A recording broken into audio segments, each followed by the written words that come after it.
Assalamualaikum warahmatullahi wabarakatuh.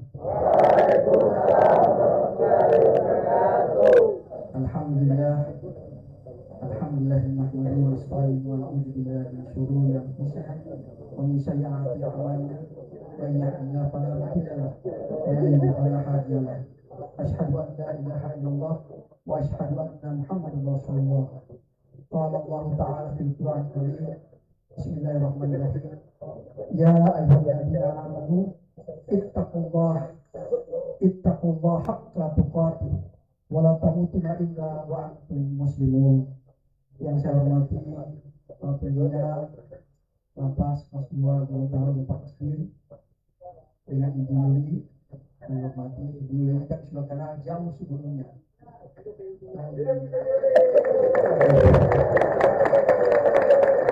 Kalau juga rekan saya Ibu Mulyati, Ibu Haja, Mulyati Indra, dan rekan-rekan kami dari DNP maupun DNK. Alhamdulillah, syukur kita senantiasa panjatkan dengan Allah Subhanahu wa Ta'ala karena atas izinnya, atas wilayahnya kita dapat berkumpul bersama-sama bersilaturahmi di tempat ini. Insya Allah, alhamdulillah kita semua dalam keadaan sehat walafiat. Semoga kesehatan itu tidak hanya di diri kita, tidak hanya kita di rumah juga, anak-anak kita, orang-orang yang terdekat yang kita selalu semuanya sehat walafiat. Salam-salam marilah kita senantiasa kirimkan kepada junjungan kita Nabi Muhammad Sallallahu Alaihi Wasallam. Semoga rahmat, salam juga akan tercurahkan kepada keluarga beliau, sahabat beliau, dan kita yang istiqomah dengan jalan-jalan beliau, insya Allah. Bapak, Ibu, dan kami dan seluruh saudaraku yang kami muliakan, saya tadi sudah disampaikan nama saya bukan penuh agama, tapi penuh narkoba tingkat media. Kalau beliau tingkat muda. Jadi hari-harian kami itu senantiasa mencerahkan, mengedukasi kepada siapapun, sehingga persoalan narkoba ini kami berharap bisa ditekan, walaupun tidak dihilangkan secara sampai 100% zero, tapi paling tidak itu bisa ditekan.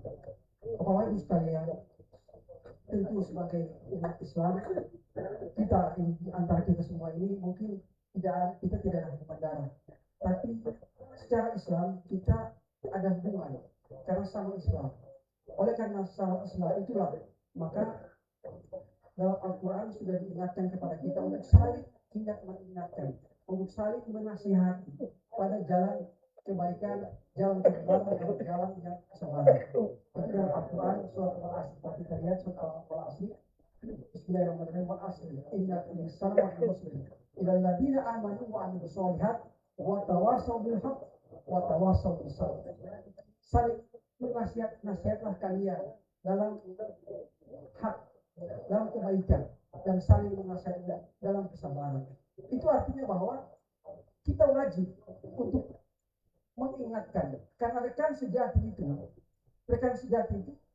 bukan orang yang cuek, yang tidak peduli, yang tidak, tapi orang yang selalu ada perhatian di kita, yang selalu mengingatkan kepada kita, kamu salah, Anda salah, kita harus kembali kepada jalan yang benar. Itu teman sejati. Dan teman sejati itu adalah teman yang harus kita jaga, karena dia walaupun kita sulit, kita dalam kesulitan, dia pasti akan datang. Kalau orang yang hanya sementara, orang yang hanya menyukai kita di saat kita banyak duit, di saat kita susah, mereka tidak menghampiri kita, itu berarti bukan teman yang baik. Ya kan? Kalau teman yang baik itu di saat kesulitan kita yang kita alami, mereka akan datang. Misalnya, saudaraku yang di lapas. Kalau teman yang baik itu, pasti mereka datang menjenguk. Itu teman yang baik.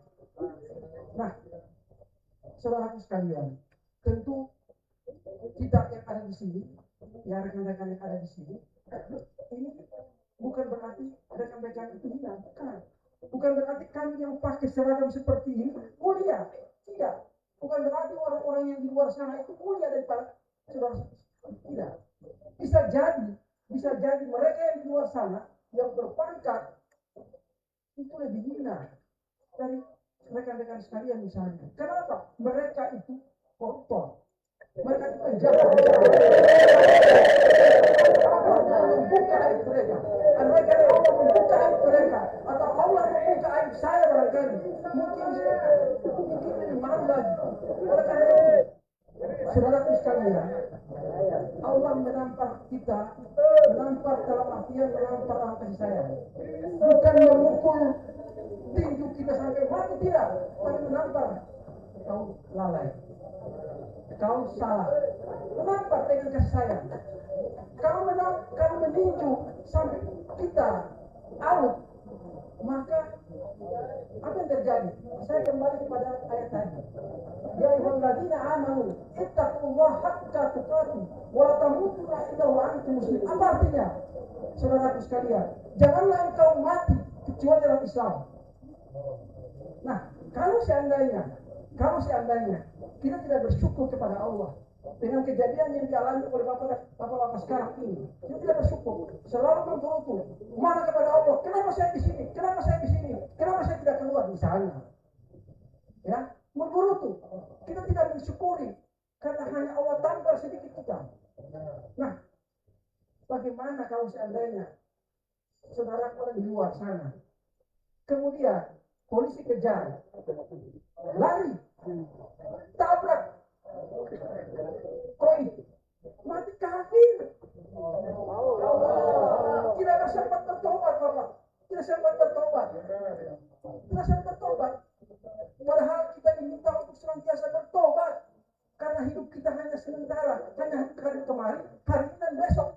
Hari ini kita sudah lewati, tapi besok belum tentu kita akan dapat.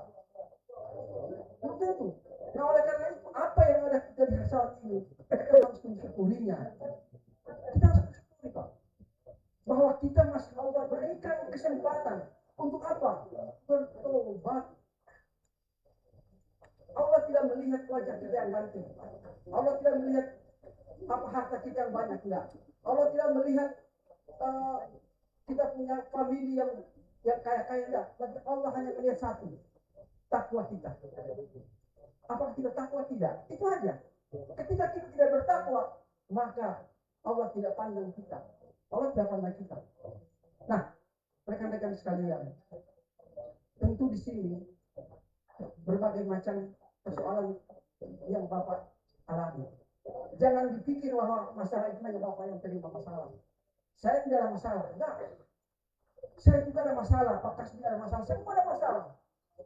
Hanya masalah ini bagaimana kita lalui, ya, dengan cara yang baik. Semua kita ada masalah. Saya saja sekarang ini, Bapak, ada masalah apa? Sakit gigi. Orang bilang ini sakit hati, jangan sakit gigi, Pak. Kalau Bapak belum pernah mengalami sakit gigi, jangan sampai. Ini kepala semacam semua pecah. Tapi saya datang ke sini bilang sakit gigi saya karena bersemangat. Ya, seperti itu. Jadi semua ada masalah. Tapi bagaimana kita harus keluar dari masalah itu dengan cara yang baik. Ya, Bapak-bapak sekalian, kita ada di sini pasti ada menghadapi kasus kita alami pernah, ya. Dan itu jadikan hanya sebagai peringatan saja.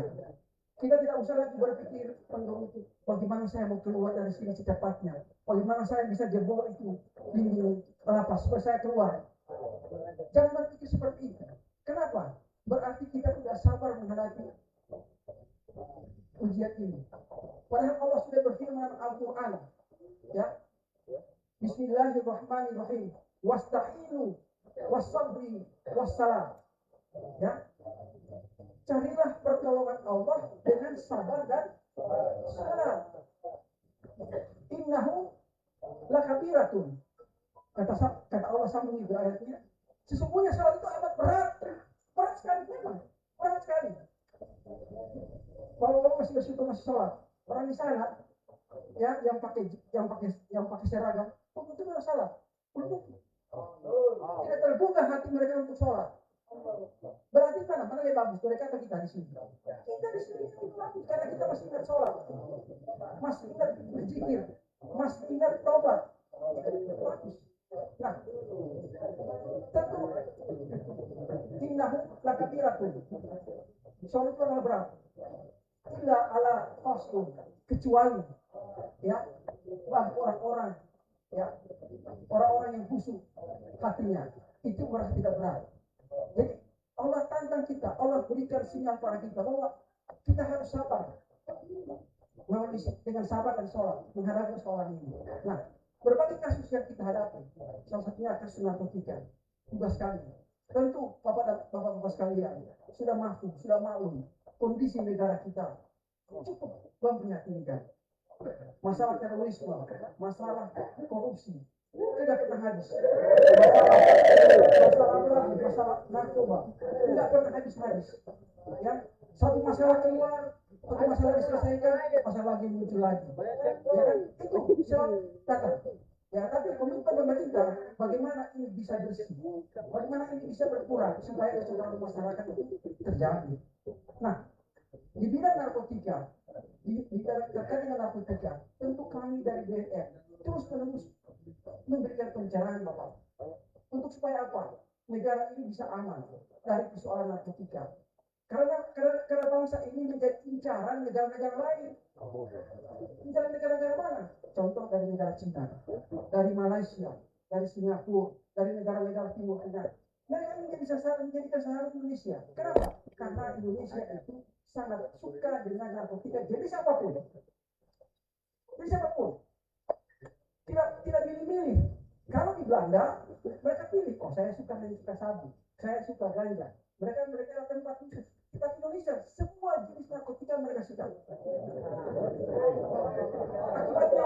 Akibatnya apa? Banyak yang tidak. Sekarang itu sudah 3,3 juta penduduk Indonesia yang terkena narkotika, yang menjadi pecandu narkotika. Nah, kita kembali flashback zaman kemerdekaan, zaman perjuangan, bagaimana bangsa Indonesia ini didirikan dengan segala perjuangan, darah, tenaga, pikiran, uang, semua dikorbankan oleh para pejuang kita untuk merebut kemerdekaan.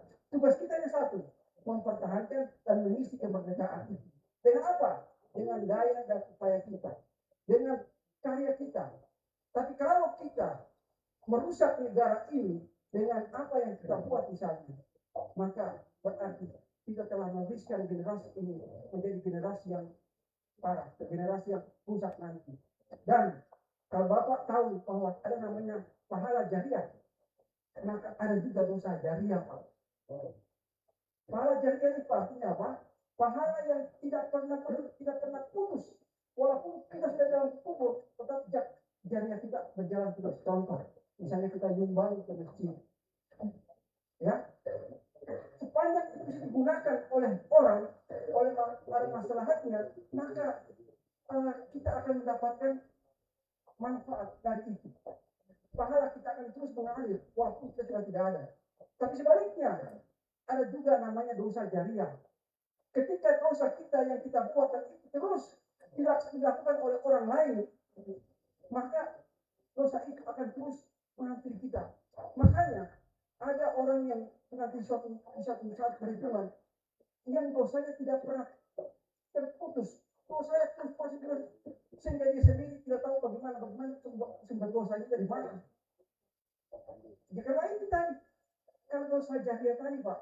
Oleh karena itu, kalau kita sudah pernah luput, kita sudah pernah lalai dalam persoalan ini, kita kembali menata kilometer kita, Pak. Kalau kilometer kita sudah 1000 kilometer dan banyak ketimpangan kelalaian yang sudah pernah kita buat, maka kita kembalikan kilometer kita dari kilometer 0. Kita mulai baru, kita mulai awal, kita akan start awal. Jadikan ini sebagai pesantren kita, Pak. Jadikan ini sebagai kita tempat parkir sementara, di mana kita akan merubah diri kita, merubah perilaku kita dari ke arah yang lebih baik. Ketika Bapak keluar dari sini dengan segala kehormatan, dengan segala perilaku yang baik, Bapak akan lebih mulia daripada orang-orang di sana. Ya, pasti, Pak. Oleh karena itu, kesempatan ini ada di sini digunakan. Bapak-bapak sekalian, Bapak masuk ke sini dan nanti bakalan keluar, tidak pernah ada yang berkurang sama Bapak. Tidak pernah ada yang berkurang. Mata Bapak masuk, mata ada, telinga ada, hidung ada. Nanti keluar, tetap ada semua. Tidak pernah petugas itu mencop dari mata bapak, tidak pernah. Tidak ada mencop dari mata, tidak ada. Tidak ada pengusahaan seperti itu. Sampai justru di sini makan gratis. Ya, di Kalimantan lagi, ya kan? Itu berarti memang hanya bedanya dengan kami ada di luar ini Pak, bedanya kami bisa melihat di Grosir, itu bedanya saja. Tapi sebenarnya sama semua. Tapi Bapak dengan anak di sini itu mengambil pelajaran, ya, belajar. Kesadaran di sini belajar sambil tadi ada yang pintar baca Quran, ada yang guru ngaji, dan ada yang belajar luar biasa, ya. Sampai Bapak nanti keluar, insya Allah orang yang bermanfaat. Dan tentunya sekali lagi Allah hanya menghendaki taubatan kita, taubat kita yang sungguh-sungguh Pak, ya. Karena itu yang Allah cintai. Allah justru marah kepada orang yang sudah berbuat salah, tapi masih bangga dengan kesalahannya. Iya. Kalau dia kesalahannya, dia tahu kesalahannya, dia tahu ada kesalahannya, maka dia beristighfar, Pak. Beristighfar. Ya.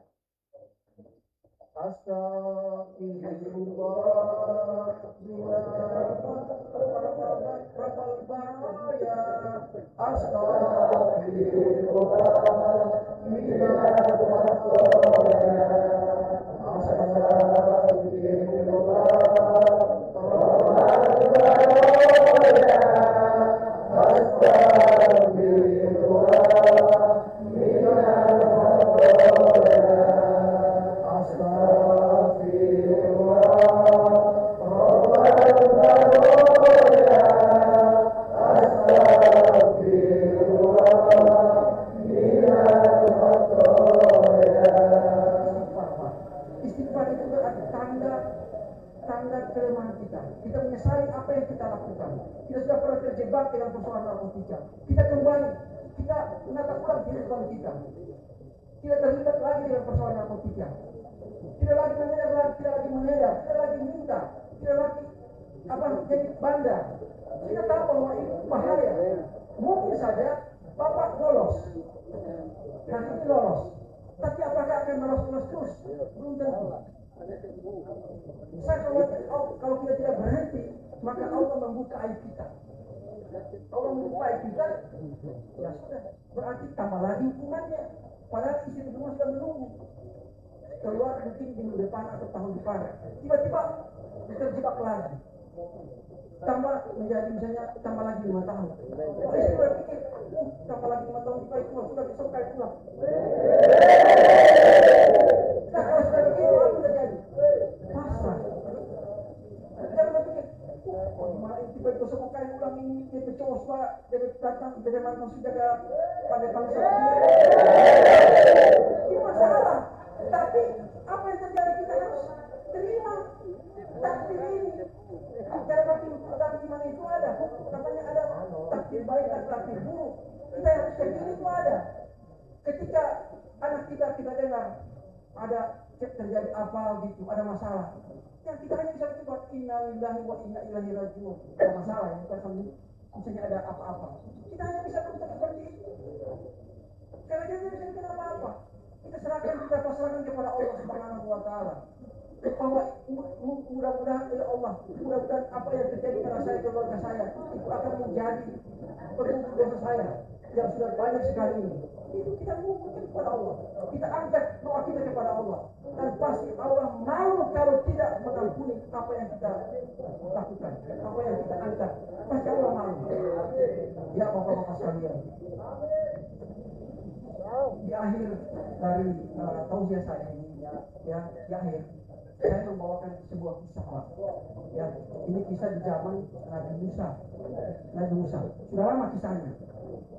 Ada seseorang itu masyarakat itu membencinya. Karena apa? Karena kedurhakaannya. Dia maksiat, dia fasik, dia peminum, pemiras, pokoknya begitu. Pokoknya segala macam dosa, perbuatan yang tidak baik itu dilakukan. Sehingga ketika dia mati, apa yang terjadi? Masyarakat itu menyeret di jenazahnya itu ke sampah. Jenazahnya itu diseret ke sampah, dibuang ke sampah, tidak dimandikan, tidak dikafani, tidak dikuburkan secara layak. Kemudian turunlah perintah kepada Nabi Musa, wahai Musa, datanglah kamu ke negeri itu, kau lakukan pengubur memandikan, mengkafani dan menguburkan secara hormat kekasihku itu. Karena Musa tercengang, wahai Allah, engkau mengatakan bahwa itu kekasihmu. Sementara penduduk itu mengatakan dia itu pendosa, pembuat fasik, pembuat maksiat. Tapi karena Nabi Musa perintah Allah, dia jalan ke negeri itu. Sampai negeri itu, apa yang terjadi? Semua penduduk itu menolak untuk mengurus jenazah ini. Nabi Musa terbelah hatinya, Pak. Terbelah hatinya. Dia angkat angkat tangannya kepada Allah, ya Allah, penduduk ini menolak untuk mengurus jenazah ini. Sementara engkau mengatakan dia adalah kasihmu. Apa kata Allah kepada Nabi Musa? Wahai Musa, dia tidak, ketika dia menjelang kematiannya, di kamarnya yang sempit, dia bersujud kepadaku, basah tanah dengan air matanya. Dia berdoa kepadaku untuk minta ampun, dan aku malu untuk tidak mengampuninya. Apa doanya? Doanya, ya Allah, aku tahu perbuatanku itu engkau tidak baik. Aku pun membenci dengan perbuatanku. Aku pun membenci apa yang aku buat. Tapi aku terpedaya dengan hawa nafsuku. Kemudian doa kedua, menyesali keadaannya, menyesali tempatnya. Wahai Allah, aku senang berkumpul dengan orang-orang saleh. Aku tidak suka berkumpul dengan orang-orang yang berdosa. Engkau tahu itu ya Allah. Oleh karena itu ya Allah, aku merasa tenang ketika bersama-sama dengan orang-orang saleh. Maafkan aku ya Allah. Ini katanya dari orang tersebut. Di sujud terakhirnya. Kemudian doa ketiga, ya Allah, jika engkau mengampuniku, maka walimu, nabimu, ya, wali dan nabimu akan bahagia. Setan-setan akan lari karena kesedihan. Engkau pasti bahagia melihat kekasihmu bahagia. Tapi engkau juga pasti tidak senang melihat musuh-musuhmu tertawa. Itulah yang doa yang mengguncang aras sehingga Allah mengampuni jenazah ini. Allah menganggap dia sebagai kasih Allah. Kemudian diperintahkan kepada Nabi Musa untuk mengurusnya, memandikan, mengkafani dan menguburkan secara hormat. Berarti apa? Ini menandakan bahwa tidak ada di kita itu tentu kita punya kesempatan untuk meminta. Apapun kita minta kepada Allah, pasti Allah akan kabulkan. Kemudian, Bapak sekalian, ada kejadian paling lalu. Mungkin Bapak tahu tentang Freddy Budiman. Gembong narkotika terbesar Indonesia. Itu gembong narkotika loh. Itu wah, tidak lagi dia. Gembong. Dia sudah pernah dihukum mati 2 kali tapi gagal karena dia PK terus. Tapi akhirnya dia hukum mati. Hukuman mati beliau. Nah, di saat menunggu hukuman mati itu, beliau tobat. Beliau sujud. Hari-hari sholat, hari-hari baca Quran. Bahkan dalam riwayat itu, setiap kali 7 kali dia hatam Quran. Ketika proses hukuman mati, apa yang terjadi? Dia mengucapkan syahadat. Asyhadu an la ilaha illallah wa asyhadu anna Muhammadar Rasulullah. Apakah ini sebagai suul khatimah atau husnul khatimah? Husnul khatimah. Karena dia meninggal dalam keadaannya berpasrah diri kepada Allah. Berarti dia sudah bertaubat. Jelas ya? Nah, oleh karena itu Bapak sekalian, tidak pernah tertutup pintu. Tidak pernah tertutup. Allah senantiasa membuka. Walaupun kita membawa dosa seisi bumi lagi, seisi alam ini, tapi pengampunan Allah jauh lebih luas lagi. Ya, insya Allah. Dengan keadaan kami, saya berikan sekali lagi, saya bukan ulama, tapi saya misalkan apa yang saya baca, apa yang saya lihat, apa yang saya dengar, saya sampaikan kepada bapak-bapak sekalian. Mudah-mudahan ini menjadi pelajaran dan menjadi hikmah kepada kita, dan itu kita ambil hikmahnya. Dan akhirnya sebuah kata-kata hikmah, ya, hidup itu bapak sederhana, jangan dibuat rumit, karena semua sudah tertata dengan kehendak Allah Subhanahu wa Ta'ala. Ya, yang akan kita buat, yang kita perlu buat apa? Kita hanya melakukan yang diminta kepada kita ini satu, senantiasa mendekati kepada Allah. Jangan tinggalkan sholat, jangan tinggalkan doa, tapi hentilah berbuat kejahatan, tapi teruslah melakukan namanya kebaikan, karena semuanya ada pertanggungjawabannya, semuanya akan dipertanggungjawabkan. Ya, ini kata-kata hikmah yang mudah-mudahan bapak-bapak bisa memahaminya, dan untuk kita bersama-sama menuju kepada kebaikan. Insya Allah, terima kasih Pak Kasbi, terima kasih Ibu Yuli atas kesempatan yang diberikan kepada kami. Demikian, billahi taufiq wal hidayah. Wassalamualaikum warahmatullahi wabarakatuh.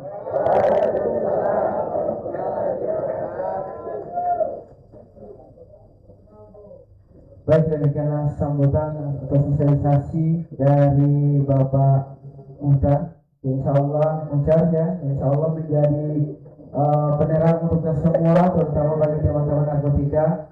Dan selanjutnya kita akan mendengarkan pembacaan doa yang akan dibawakan oleh Bapak Kua atau Bapak Sulaiman Musjamah. Pada beliau di Islam.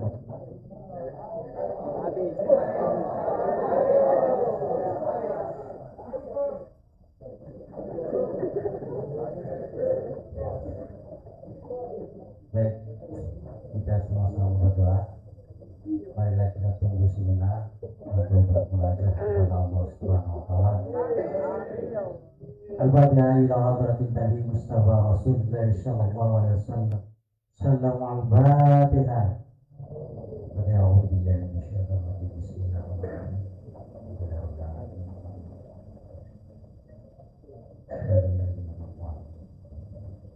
A'udzu billahi minasyaitonir rajim. Bismillahirrahmanirrahim. Alhamdulillah rabbil alamin. Allahumma shalli ala sayyidina Muhammad wa ala sayyidina Muhammad. Salam dunya biha min jamil ahwali wal afat wa radana biha jamil hajat wa radana biha min jamil syai'at wa tarbana biha inna ala darajat wa tuballighuna biha al-asal ghayat min jamil khairat fi hayati wa ba'da al-mamat innaka ala kulli syai'in qadir. Allahumma ighfir lil muslimina wal muslimat wal mu'minina wal mu'minat al-ahya'i minhum wal amwat. Ighfir li wal walidayya warhamhum kama rabbawna saghira. Allahumma tamil umurana bi ta'atillah.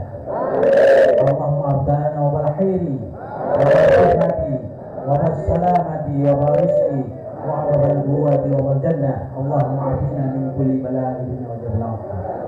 Rabbana hab lana min azwajina wa dzurriyyatina qurrata a'yun waj'alna lil muttaqina imama. Rabbana atina fid dunya hasanah wa fil akhirati hasanah wa qina adzabannar wa qina adzabil qubur wa qina adzabannar wa qina adzabil qubur. Wa sallallahu ala sayyidina Muhammadin nabiyil ummi wa ala alihi wa sahbihi wa baraka wasallam. Subhana rabbika rabbil izzati amma yasifun. Wassalamun ala mursalin walhamdulillahi rabbil alamin. Demikianlah pembacaan